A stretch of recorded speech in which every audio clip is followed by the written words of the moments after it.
Well, as we begin our next trek west, I'm in a city, and when you're in a city, figure out where the safe neighborhoods are. In my case, I'm familiar with this city, so I know this is a generally safe neighborhood.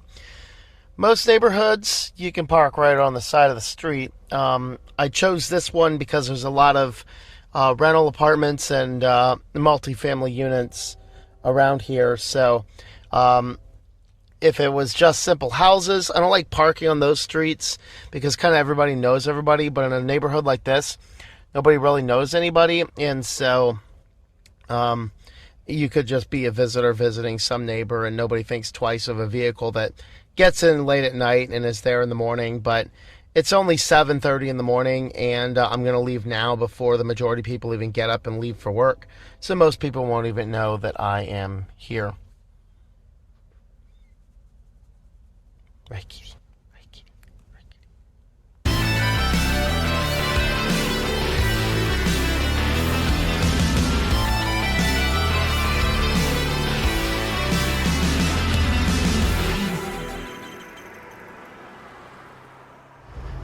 So today's day working spot for the first half of the day. I actually have a lunch meeting with somebody, but came here to get the early video work done and some of the basic other work I need to get done. This is Glenwood Park over by the Erie Zoo. Actually, this fence, which is right here, is actually the border inside to the zoo.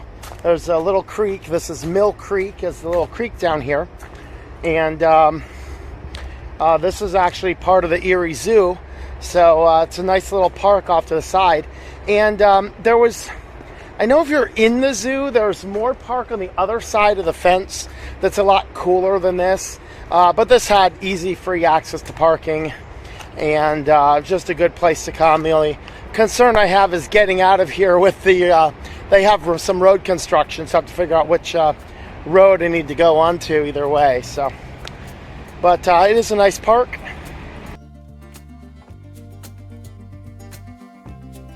As most of my trips out west start, I was in Erie for a few days. I met up with a few people that I wanted to meet up with and end up stumbling upon the first annual Comic-Con in Wellsboro, Pennsylvania on the way over.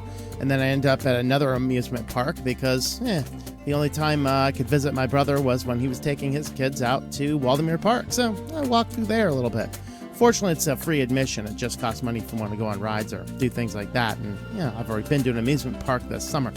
So went out there, visited some old folks, and then just headed on south. And we actually went on down to really my staging and launching ground is my dear friends who have provided a lot of the lumber for the van. And they're like, you need to go and do this. And we want to live vicariously through the videos. So here's to you guys. We stayed over their house overnight and then followed them on out to Pymatuning, where they wanted to go ahead and get a little bit of fishing done. And I got a chance to get out there and see some of the trails and just take a little bit of a trip out there. Now, I did want to go up to the spillway. Unfortunately, a downed power line would have made that an extra, I think, 60-mile round trip to go around the lake rather than over the bridge. So I skipped that this time. But we'll see what the future has to hold.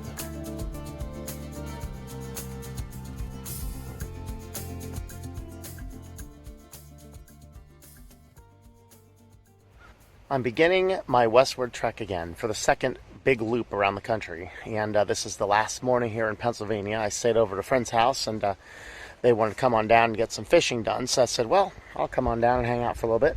I don't have a fishing license, so I'm not going to fish. But beautiful area. And we'll kind of show you what's going on. First we got to start with warming up some more water and getting some breakfast.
That another dinner? Yep. Look at that. Where'd I put you anyway? Are they using this one? This region here is Pymatuning. It's a very nice state park with a lake, a lot of trails, some camping. There's an amazing spillway I'm going to try and get to later on today.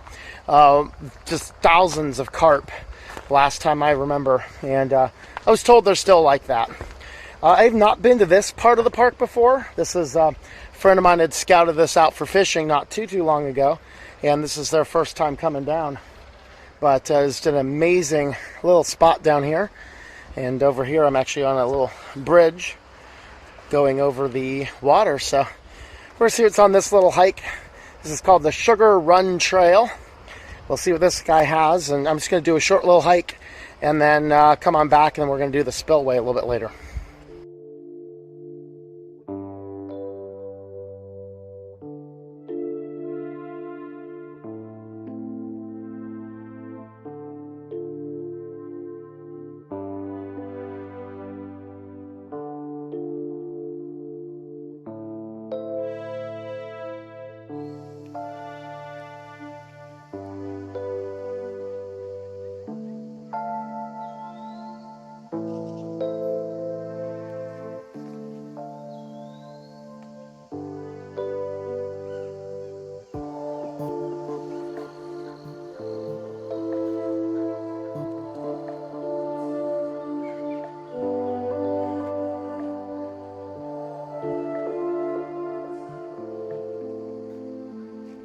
I've not seen sassafras in the wild for a while, and this is sassafras.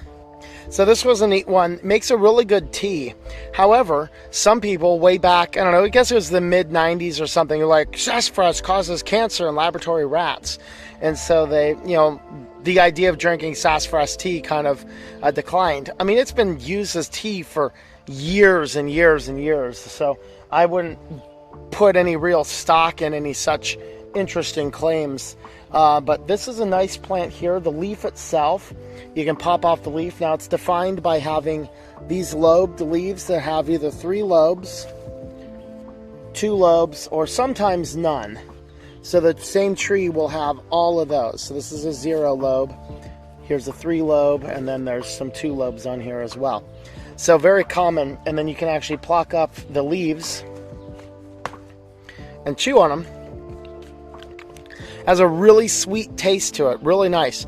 Now you actually don't make the tea out of this, you make the tea out of the root, which has almost a licoricey type taste to it. Really nice. I have to be kind of careful here because there's actually right next to me over here is poison ivy. There's another 3-leaf lobe. But that is sassafras if you ever see it in the wild. If you have some on your property, you can dig up a little bit of the root, small plants, you can make sassafras tea out of the root. Really nice tea.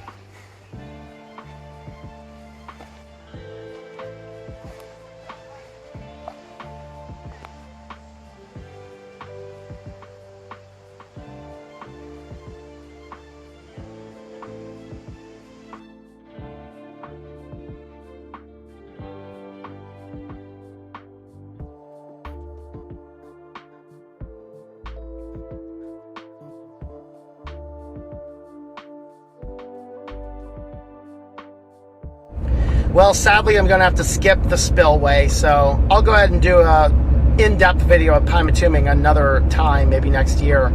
There's a down power line, and the only way to get to the spillway that I want to get to would be to go all the way around like 40 miles out of the way. So I can't do that, so sadly we're going to have to skip the spillway. It's totally awesome. My favorite place about coming down here. But anyway, we are going to cross the border on over into Ohio and continue on to Warsaw, Ohio. For the next leg of our journey, we are heading on into Ohio, to the Warsaw, Ohio area. I have friends over there, and once I land there, we are going to go on up to the Cuyahoga Valley National Park, which is a national park just above Akron, Never even knew it was there until I was looking at maps. And it's another one of these eastern parks that's spread over several different places with a lot of driving in between individual points. But we're going to go ahead and have a look at a few of the hikes down that way, see what the park looks like. And then once we finish that, then I will proceed my journey on west. Subscribe to the channel if you've not already done so for this Western tour and van life tips and bits. Thanks for watching, and we will see you a little bit further down the road.